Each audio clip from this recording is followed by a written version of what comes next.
বন্ধুরা, আজকের ভিডিওয় তোমাদের একটি দুর্দান্ত স্কলারশিপ নিয়ে বিস্তারিত বলবো। তো তোমরা অবশ্যই ভিডিওটা স্কিপ না করে ফুল ভিডিও দেখতে থাকো।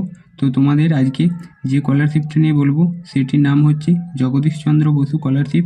তো তোমরা যারা 2024-এ মাধ্যমিক দিয়ে ক্লাস 11-এ ভর্তি হয়েছো এবং 2024-এ উচ্চ মাধ্যমিক দিয়ে কলেজে ভর্তি হতে চলেছ, তোমাদের জন্য এই স্কলারশিপটি একটি দুর্দান্ত স্কলারশিপ।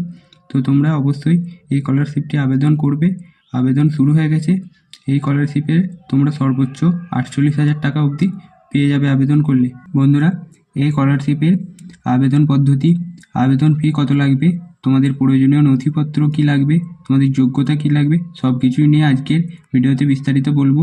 এই স্কলারশিপ তোমরা বর্তমানে যারা পড়াশোনার খরচ চালাতে খুবই অর্থের অভাব হচ্ছে, তো তোমাদের জন্য খুবই উপকারী স্কলারশিপ এই স্কলারশিপ। তো তোমাদের এই স্কলারশিপের জন্য যে যোগ্যতা প্রথমেই লাগবে, এদের একটি মেধা পরীক্ষা হয়, সেখানে তোমাদের সফলভাবে উত্তীর্ণ হতে হবে। তো তোমাদের পরীক্ষার জন্য আবেদন শুরু হয়েছে 1/6/2024 থেকে এবং তোমাদের আবেদন চলবে 31/7/2024 অবধি এবং তোমাদের এক্সাম ডেট আছে 18 আগস্ট 2024। তো বন্ধুরা, তোমাদের এই এক্সামের জন্য কী কী সিলেবাস আছে, কোশ্চেন প্যাটার্ন কী থাকবে এবং তোমাদের এক্সাম টাইম কী আছে, এই নিয়ে পরবর্তীতে একটি ভিডিও আনবো। তো বন্ধুরা, এরপর আমরা দেখে নেব এই স্কলারশিপের অফিসিয়াল ওয়েবসাইট কী আছে। এই স্কলারশিপের অফিসিয়াল ওয়েবসাইট হলো www.jbnsts.ac.in। এই অফিসিয়াল ওয়েবসাইটে ভিজিট করে তোমরা পরীক্ষার আবেদন করতে পারবে। তো তোমাদের এই স্কলারশিপকে দুটি ভাগে ভাগ করা হয়েছে। একটা হচ্ছে জুনিয়র মেধাবৃত্তি এবং সিনিয়র মেধাবৃত্তি। জুনিয়র মেধাবৃত্তি মাধ্যমিক দিয়ে ক্লাস 11-এ যারা ভর্তি হচ্ছ তাদের জন্য, এবং সিনিয়র মেধাবৃত্তি হলো যারা ক্লাস 12-এ উচ্চ মাধ্যমিক দিয়ে কলেজে ভর্তি হতে চলেছ, তো তোমাদের জন্য সিনিয়র মেধাবৃত্তি। তো তোমাদের জুনিয়র মেধাবৃত্তি হচ্ছে 2 বছরের জন্য, ক্লাস 11 এবং 12 প্রতি মাসে তোমাদের দেওয়া হয় 1250 টাকা এবং বই কেনার জন্য টাকা দেওয়া হয় 2500 টাকা। এবং সিনিয়রদের তোমাদের যারা কলেজে ভর্তি হতে চলেছ তাদের কলেজ স্নাতক কোর্স যেটা শেষ না হওয়া পর্যন্ত তোমাদের মাসে মাসে 4000 টাকা করে এবং এককালীন তোমাদের বই কেনার জন্য 5000 টাকা দেওয়া হয়। তো তোমাদের এই স্কলারশিপ আবেদন করার জন্য এরপর কী কী যোগ্যতার প্রয়োজন সেটা একটু দেখে নেব।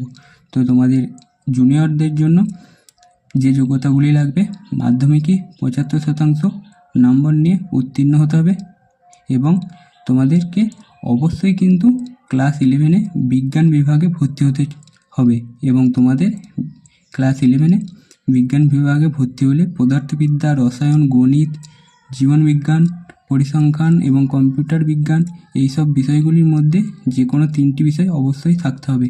তো বন্ধুরা, এই স্কলারশিপটি কিন্তু একবারেই যারা সায়েন্স নিয়ে পড়ছে তাদের জন্য, আর্টস কমার্স আবেদন করতে পারবে না এই স্কলারশিপে। এরপর দেখে নেব সিনিয়রদের জন্য কী কী যোগ্যতা লাগবে।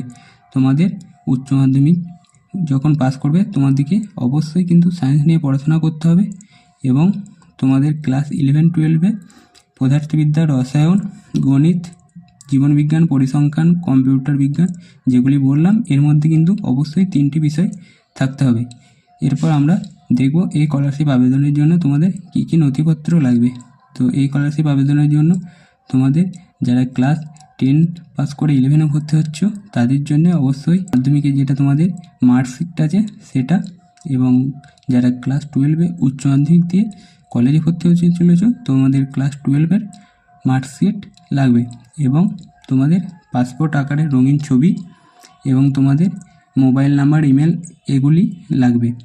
তো এই ছিল আজকে স্কলারশিপের কী কী ডকুমেন্ট লাগবে সেগুলি। তো বন্ধুরা, এরপর আমরা জানবো এই স্কলারশিপের আবেদন ফি কত লাগবে।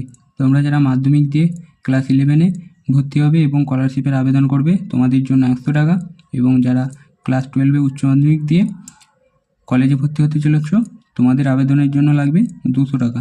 তো বন্ধুরা, আজকের ভিডিওয় তোমাদের এই স্কলারশিপের কী কী যোগ্যতা, কী কী ডকুমেন্ট এবং কত টাকা পাবে এবং অফিসিয়াল ওয়েবসাইট এবং তোমাদের আবেদন ফি কী লাগবে সব কিছুই নিয়ে বিস্তারিত বললাম। এবং বন্ধুরা, তোমাদের এই স্কলারশিপের যে পরীক্ষার কী সিলেবাস, পরীক্ষার ডেট, কোশ্চেন প্যাটার্ন সব কিছু নিয়ে পরবর্তীতে ভিডিও আসছে। তো আজকের ভিডিও এই পর্যন্তই। তোমরা যারা ভিডিওটি শেষ পর্যন্ত দেখলে, ভিডিওটি আশা করি তোমরা দেখে উপকৃত হয়েছো। তো তোমরা ভিডিওটি একটি অবশ্যই লাইক করবে এবং চ্যানেলে তোমরা যারা নতুন, তো তোমরা অবশ্যই চ্যানেলটি সাবস্ক্রাইব করে রাখো। তো আজকের ভিডিও এই পর্যন্তই। দেখা হচ্ছে তোমাদের সঙ্গে আবার একটি নতুন ভিডিও নিয়ে।